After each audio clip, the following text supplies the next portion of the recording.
गुरुजी, शुक्राना गुरुजी, आप सभी साथ संगत जी को जय गुरुजी। गुरुजी आप सभी पर मेहर बनाए रखें, सरबद्दा भला सरबद्दा भला। संगत जी मैं आशा करती हूँ कि आप सभी स्वस्थ और मस्त होंगे। संगत जी आज का सत्संग वीरेंद्र व सुदेश बौरी अंकल जी का है, जो कि बहुत ही प्यारा सत्संग है। सत्संग शुरू करने से पहले हम गुरुजी का मंत्र जाप करेंगे। ओम नमः शिवाय, शिवजी सदा सहाय। ओम नमः शिवाय, गुरुजी सदा सहाय। जय जय गुरुजी। अंकल जी लिखते हैं, चित्र से उपचार। मेरे ससुर सेवा निवृत्त होने के पश्चात हरिद्वार में रहने लगे थे। वह मधुमेह से पीड़ित थे और उनके मधु की मात्रा कभी सीमा में नहीं रहती थी। यद्यपि उनके हृदय की चिकित्सा हो चुकी थी, फिर भी रोग बना हुआ था। उनका एक गुर्दा भी काम नहीं कर रहा था। एक दिन फोन आया कि वह गंभीर अवस्था में चिकित्सालय में है। मेरी पत्नी ने रोना शुरू कर दिया। अगले फोन के पश्चात आशा टूटने लगी। उनकी अवस्था और बिगड़ गई थी। मंगलवार का दिन था और हम गुरुजी के पास नहीं जा सकते थे। हमारा विश्वास समाप्त होने लगा। मैंने एक पुराने भक्त को फ़ोन किया तो वह बोले कि गुरुजी को सबका ज्ञान है। इससे हमें आश्वासन मिला, हम सो पाए। गुरु कृपा से बृहस्पतिवार को गुरुजी का एक चित्र मिला और हमने अगले ही दिन हम हरिद्वार चले गए। चिकित्सालय में हमने स्थिति का अनुमान लगाया और मेरी पत्नी ने गुरुजी का चित्र अपने पिता को दिया। उन्होंने उसे अपने मस्तक से लगाया और अपनी कमीज की जेब में रख लिया। वह कभी भी गुरुजी के पास नहीं गए थे। तुरंत ही गुरुजी की सुगंध उस कक्ष में फैल गई और हम सबको आभास हुआ कि भौतिक दूरियां होते हुए भी वह अपने भक्तों के करीब होते हैं। हम लौट आए और एक सप्ताह बीतने वाला था। चिकित्सक अब पैरालिटिक अटैक का अनुमान लगा रहे थे, पर चमत्कारिक रूप से सीटी स्कैन स्पष्ट था। चिकित्सक अचंभा में थे और बृहस्पतिवार को उन्होंने निर्णय लिया कि उनको निकट देखरेख के लिए एक सप्ताह और रखा जाएगा। उस समय तक कुछ भी हो सकता था। अगले दिन प्रातः मैं अपने कार्यालय में था। मेरी पत्नी ने फ़ोन किया तो मेरे मन में पहला विचार आया कि बुजुर्गवार लुढ़क गए। मेरे हाथ कांप रहे थे और अपनी पत्नी की बात सुन नहीं पा रहा था। मेरी पत्नी को दोबारा कहना पड़ा कि वह चिकित्सालय से घर आ गए हैं। वह रो रही थी और गुरुजी को बार बार अपना धन्यवाद प्रकट कर रही थी। शाम को जब हम गुरुजी के पास गए तो उन्होंने कहा कि उनके पिता की स्थिति पहले से बहुत अच्छी है। जब मेरे ससुर गुरुजी के दर्शन के लिए आए तो उन्हें गुरुजी ने एक और भेंट दी। उनकी पत्नी मेरी सास अर्थराइटिस की रोगी थी और वह अपने पति के साथ गुरुजी के पास आई थी। जब वह वापस हरिद्वार गई तो उन्हें आभास हुआ कि बिना हाथ में दर्द हुए वह अपने पोते के लिए स्वेटर बुन सकती थी। यह महिला, जिन्होंने अपनी समस्या के लिए गुरुजी से विनती भी नहीं की थी, रोग से मुक्त हो गई थी। गुरुजी की ऐसी दया होती है। जय गुरुजी, शुक्राना गुरुजी। बहुत ही प्यारा सत्संग था आंटी जी का। संगत जी अगला सत्संग विजय कुमार पुष्कर्ण अंकल जी का है। अंकल जी लिखते हैं, नानक चिंता मत करो, नानक चिंता मत करो, जल में जंत उपनायन तिन्ना वी रोजी देह। मैं गुड़गांव के सेक्टर 56 में 2003 में रहने के लिए आया। मुझे पता लगा कि यहाँ पर कोई भी मंदिर नहीं है। प्रभु कृपा से मेरी पहल पर मंदिर निर्माण के लिए स्थानीय नागरिकों का एक संगठन बनाया गया। थोड़े समय पश्चात फरवरी 2004 में हरियाणा नगर विकास निगम ने धार्मिक स्थान बनाने के लिए 1000 वर्ग गज भूमि खंड देने का निर्णय लिया। हमारे संगठन ने सेक्टर 56 में ऐसे एक भूमंडलीय के लिए आवेदन दे दिया।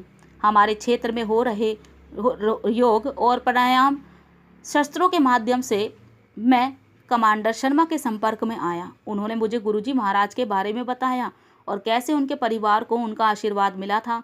कमांडर ने यह सुझाव भी दिया कि यदि संगठन के सदस्य गुरुजी के पास जाकर उनसे अनुग्रह करें तो मंदिर निश्चय बन जाएगा।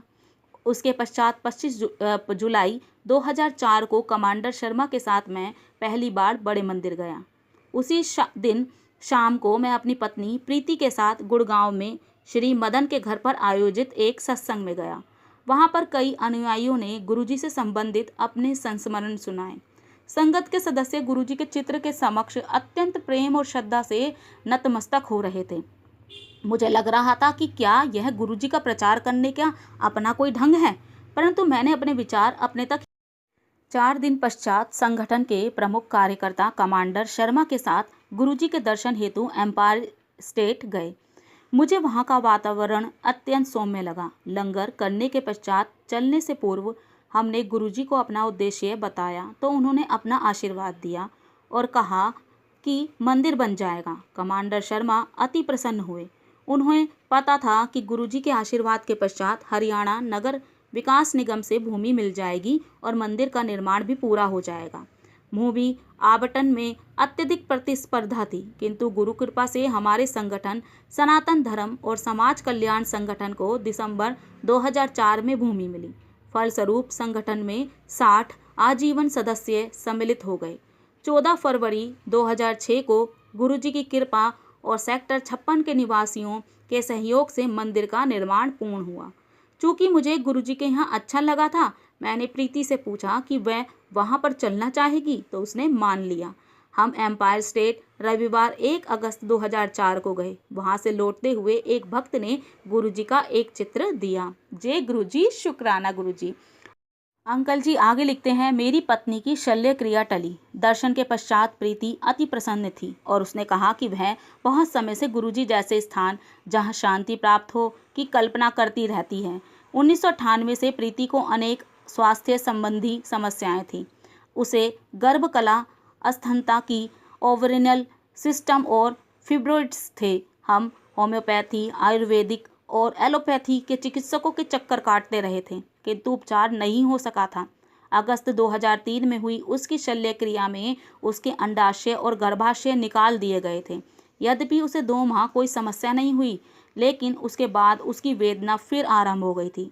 चिकित्सक उसका निदान नहीं कर पा रहे थे। कुछ ने कहा कि उसे मांसपेशियों में दर्द था, अन्य कह रहे थे कि उसके गुर्दे में पथरी या पेट का दर्द था। सारांश में चिकित्सक अपने निर्णय में एकमत नहीं थे। गुरुजी के दर्शनों के 3 दिन बाद 4 अगस्त 2005 को रात्रि में प्रीति को गुर्दे के क्षेत्र में अत्यधिक पीड़ा हुई। दर्द निवारक औषधियों से लाभ नहीं हुआ।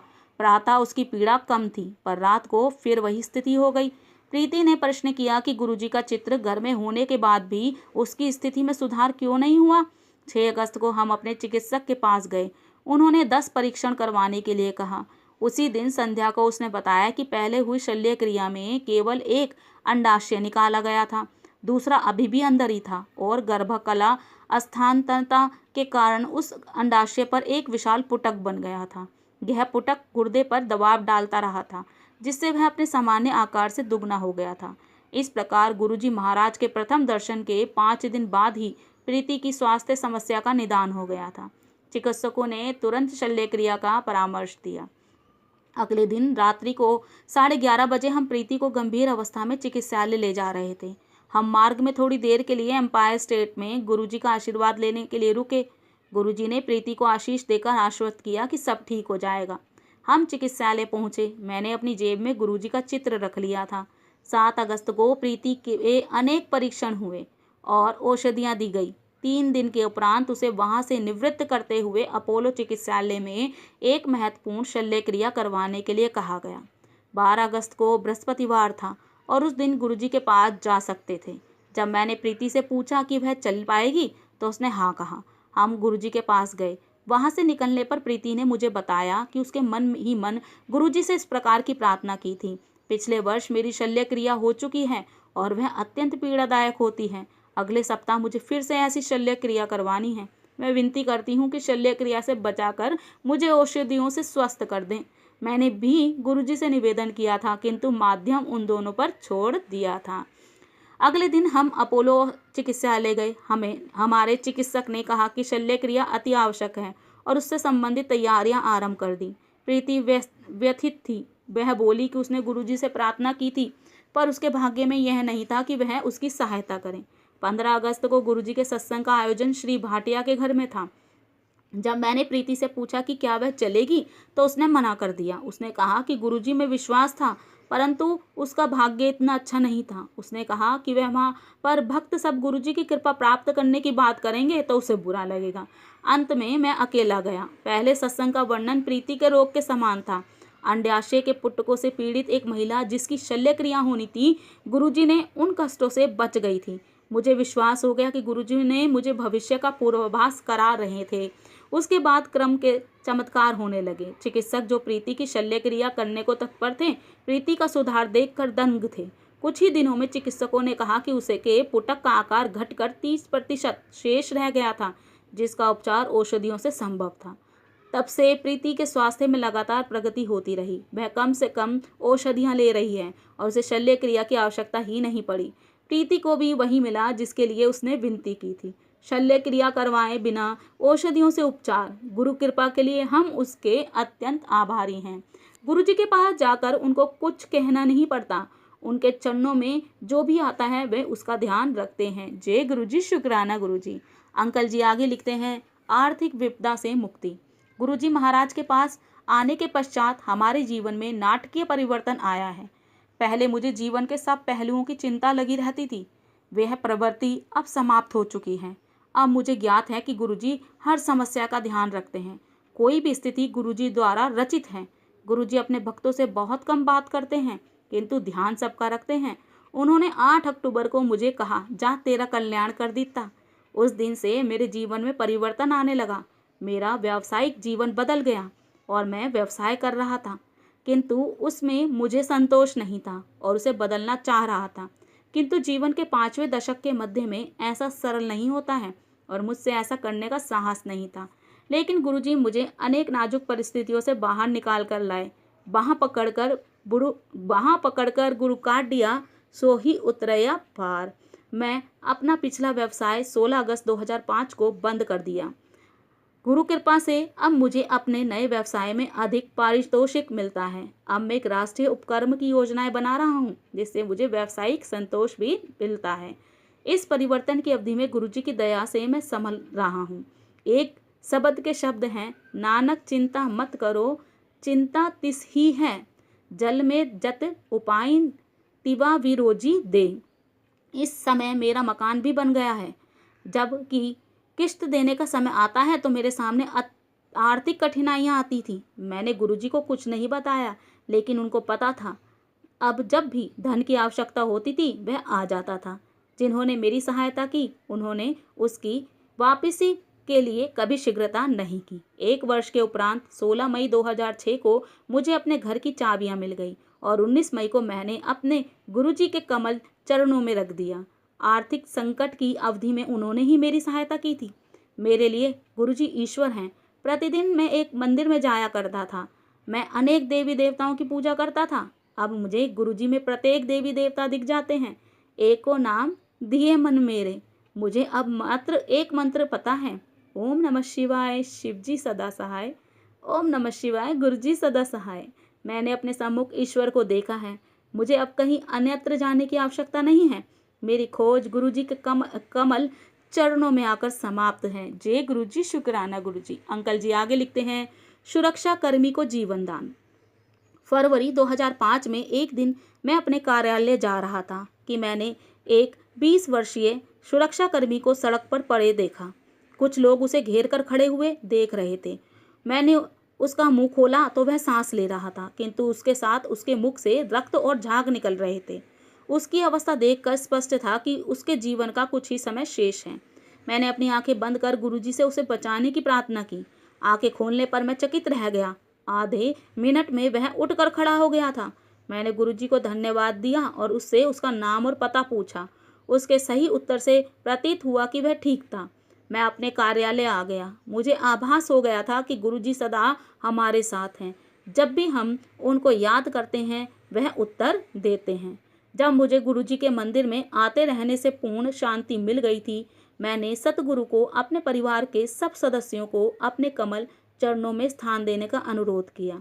गुरु कृपा से मेरे माता पिता, दोनों भाई और उनके परिवार, मेरी सास, मेरी पत्नी के भाई और उनका परिवार, सबको उनकी शरण मिली है और उनको भी अनेक अनुभव हुए हैं। गुरुजी ने हर पल एक को शांति, स्वास्थ्य और समृद्धि प्रदान किए हैं। सबकी प्रवृत्ति में परिवर्तन हुआ है। अब परिवार में अत्यंत प्रेम और सुख शांति है। जय गुरुजी, शुक्राना गुरुजी। अंकल जी आगे लिखते हैं, शिव नृत्य। मेरा छोटा भाई रमेश अपने परिवार के साथ मई 2005 में गुरुजी के दर्शन के लिए आया। लुधियाना लौटने के पश्चात उसकी पत्नी सोनल गंभीर रूप से बीमार हो गई। 4-5 दिन से उसका तापमान 104 डिग्री रहा था और उसे मियादी ज्वर, टाइफाइड हो गया था। 5वें दिन गुरुजी उसके स्वप्न में आए और विशु उसके पुत्र के बारे में प्रश्न करने के बोले कि वह उसे आशीर्वाद देने आए हैं। सोनल ने उत्तर दिया कि वह बाहर गया हुआ है, किंतु वह स्वयं बहुत अस्वस्थ है और मरना नहीं चाहती। गुरुजी ने उसे चिंता करने के लिए मना किया और अपना हाथ आशीर्वाद के लिए उठाया। उनके हाथ से कुछ किरणें निकलकर सोनल के शरीर में प्रवेश कर गईं। उस रात उसे बहुत पसीना आया, ज्वर घटने के निश्चित चिन्ह। अगले दिन सुबह उठकर उसने फोन कर मुझे स्वप्न के बारे में बताया। उस दिन से उसका ज्वर कम होना आरंभ हो गया और कुछ ही दिनों में वह पुनः स्वस्थ हो गई। एक ही दर्शन से गुरुजी ने उस पर अपनी दयावृष्टि कर दी थी। वह सब दर्शनार्थियों को देखते और परखते हैं और उनका ध्यान रखते हैं। गुरुजी महाराज की जय हो। नवंबर 2005 में एक दिन रमेश रामायण का पाठ करते हुए उस अंश पर जा पहुंचा जहां पर गुरु महिमा का वर्णन आता है। उसने गुरुजी के बारे में सोचा और एकदम अपने विचारों में उनके पास एम्पायर स्टेट में पहुंच गया। उसने गुरुजी को अपने कक्ष से बाहर निकलते हुए देखा। उसने गुरुजी को आलिंगन में ले लिया तो वह दो आकृतियों में विभाजित हो गई। एक अपने आसन पर जाकर बैठ गई और दूसरी शिव रूप स्वरूप धारण कर 15 मिनट तक रमेश के साथ नृत्य करती रही। नृत्य करते हुए उसने गुरुजी से प्रश्न किया कि क्या अन्य लोग उन्हें देख सकते हैं, तो उन्होंने नकारात्मकता उत्तर दिया और बोले कि उसे केवल आनंदित होना चाहिए। नृत्य के उपरांत शिव जी गुरुजी के शरीर में प्रवेश कर गए। इसी अवस्था में रमेश ने लंगर ग्रहण किया और वापस अपने घर आ गया। कुछ दिन बाद जब रमेश गुरुजी के दर्शन के लिए दिल्ली आया तो उसने यह अनुभव मुझे बताया। गुरुजी ने रमेश को अपने घर बनाने के लिए आशीष दिया। यद्यपि रमेश अत्यंत परिश्रमी था, पिछले 10 वर्षों में वह अपना घर नहीं बना पा रहा था। 29 मई 2006 को वह अपने घर में प्रवेश कर सका। उसकी बेटी देवयानी अत्यंत बुद्धिमता थी। परिश्रमी होते हुए भी वह सदा अपनी कक्षा में द्वितीय स्थान पर ही आती थी। कुछ ही अंकों से प्रथम स्थान पाने में असफल रह जाती थी। गुरुजी के दर्शन के बाद देवयानी वर्ष 2006 में न केवल अपने अनुभाग में अपितु पूरी छठी कक्षा के चारों अनुभागों में प्रथम आई। गुरुजी की कृपा से इस प्रकार भक्तों पर प्रभावित होती है। उसका भाई विशु भी इसी प्रकार के अंक लेकर 8वीं कक्षा में उत्तीर्ण हुआ। यद्यपि उसकी ऐसा करने की कोई आशा ही नहीं थी। जय गुरुजी, शुक्राना गुरुजी। अंकल जी आगे लिखते हैं, गुरुजी शिव दुर्गा हैं। मेरे बड़े भ्राता शिव कुमार पुष्कर्ण ने अक्टूबर 2004 में मात्र औपचारिकता के कारण मेरे घर में आयोजित गुरुजी के सत्संग में भाग लिया। अंततः वह वर्ष 2004 के मध्य में गुरुजी की शरण में पहुंच गए। उन्हें वहां पर अद्भुत शांति मिली। उसके बाद उनका स्वभाव अत्यंत शांत और सौम्य हो गया। एक दिन मेरी भाभी अपनी प्रतिदिन की दिनचर्या के अंतर्गत दुर्गा स्तुति नहीं कर पा रही थी। वह व्यथित थी। अचानक गुरुजी उनके सामने प्रकट हुए और उन्होंने कहा कि उन्हें इन बातों को लेकर चिंतित नहीं होना चाहिए। वह बोले, वह तो सर्वत्र हैं और वह केवल उन्हें याद कर लें तो पर्याप्त होगा। फिर भाभी जी को दिखाने के लिए वह दुर्गा भी हैं, उस रूप में परिवर्तित होकर उसको गले लगाया और अंतर्ध्यान हो गए। भाभी जी को घुटनों में शूल रहता था। चिकित्सकों ने उनके परीक्षण और औषधियों पर दीर्घकालीन उपचार बताया था। शिवरात्रि 2006 को वह बड़े मंदिर गई और गुरु कृपा से उनकी वह वेदना उसी दिन से समाप्त हो गई है। 15 मई 2006 को हम शिव मंदिर गए। हॉल में शिव की प्रतिमा और गुरुजी का आसन है। मेरे बड़े भाई ने पहले शिव प्रतिमा को और फिर गुरुजी के आसन को नमस्कार किया और आदर दिया। उन्होंने देखा कि संगत पहले गुरुजी को और फिर शिव प्रतिमा को आदर दे रही है। वह सोचने लगी, क्या ये उचित है? हम मंदिर में कोई 1.5 घंटा तक रहे और सत्संग का आनंद लेते रहे। जाते हुए मेरे बड़े भाई ने जब शिव प्रतिमा के सामने नतमस्तक होकर अपना सिर उठाया तो उन्होंने शिव के स्थान पर गुरुजी का मुख देखा। उन्हें अपना उत्तर मिल गया था। इसमें कोई अंतर नहीं पड़ता कि पहले गुरुजी या शिव को प्रणाम करे, वह तो एक ही हैं। इस प्रसंग से पूर्व श्रीमती सबरवाल संगत को बताती थी कि उन्होंने गुरुजी को शिव स्वरूप में देखा है, परंतु मेरे मन में संशय बना हुआ था। मेरे भाई के इस अनुभव के पश्चात वह दूर हो गया। शिव की शरण में यहाँ पर गुरुजी के रूप में उपस्थिति में मैं अपने आप को अत्यंत भाग्यशाली मानता हूँ। जय गुरुजी, शुक्राना गुरुजी। अंकल जी आगे लिखते हैं, मेरे मित्रों को भी आशीष। मैंने अपने अनुभव अपने मित्रों को बताए और उनसे अनेकों गुरुजी के पास आए और उनका आशीर्वाद प्राप्त किया। श्री विनोद गुप्ता की बेटी का जीवन परिवर्तित हुआ जब उसे एक अति सुंदर स्वभाव के पति और ससुराल वाले मिले।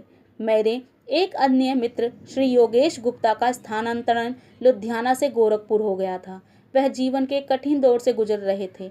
गोरखपुर जाने से पूर्व उन्होंने गुरुजी के दर्शन किए। यद्यपि गुरुजी उनको अपनी समस्या से अवगत नहीं करा पा रहे थे। वो 11 माह में उनका स्थानांतरण गाजियाबाद हो गया। पटपड़गंज में उनका मकान है और गुरु कृपा से वह घर वापस आ गई। इस प्रकार श्री राजेश शर्मा की कंपनी उन पर झूठे अभियोग लगा रही थी। वह गुरुजी के शरण में आए तो और उन्हें शांति का आभास हुआ। उनकी कंपनी ने उन्हें मुकदमे के लिए अंतर्राष्ट्रीय वकील करने को कहा। उन्होंने मुझे बताया कि अब उनके पास ब्रह्मांड के वकील हैं, तो उन्हें कोई चिंता नहीं है। गुरुजी के पास आने के पश्चात कंपनी उन अभियोगों को भूल गई और वह अपने उसी पद पर सुखपूर्वक कार्यरत हैं। राजेश जालंधर में रहते हैं और वहाँ पर गुरुजी के मंदिर जाते रहते हैं। जय गुरुजी, शुक्राना गुरुजी। अंकल जी आगे लिखते हैं, वैवाहिक समस्या का अंत। मेरी सास अपने परिवार सहित 1 जनवरी 2005 को गुरुजी के दर्शन के लिए आई। पिछले 10 वर्षों से मेरी पत्नी के भाई आशीष का दाम्पत्य जीवन अत्यंत व्यवस्थित रहा था। जून 2005 में स्थिति अति गंभीर हो गई और ऐसा लगने लगा शीघ्र ही तलाक हो जाएगा। मेरी सास गुड़गांव आई और उन्होंने गुरुजी के पास जाकर दंपत्ति के सुखी जीवन के लिए प्रार्थना की। 1 सप्ताह में ही दंपत्ति के मध्य आई समस्या स्वतः ही समाप्त हो गई। उसके बाद वह दोनों गुरुजी के दर्शन के लिए आए। उनकी कृपा से आशीष और उनकी पत्नी अब सुखपूर्वक रहते हैं और अपने पुत्र की एक साथ देखभाल करते हैं। जय गुरुजी, शुक्राना गुरुजी। बहुत ही प्यारा सत्संग था अंकल जी का। और संगत जी, मैं आज अपनी वाणी को यहीं विराम दूंगी। ओम नमः शिवाय। शिव जी सदा सहाय। ओम नमः शिवाय। गुरुजी सदा सहाय। जय जय गुरुजी।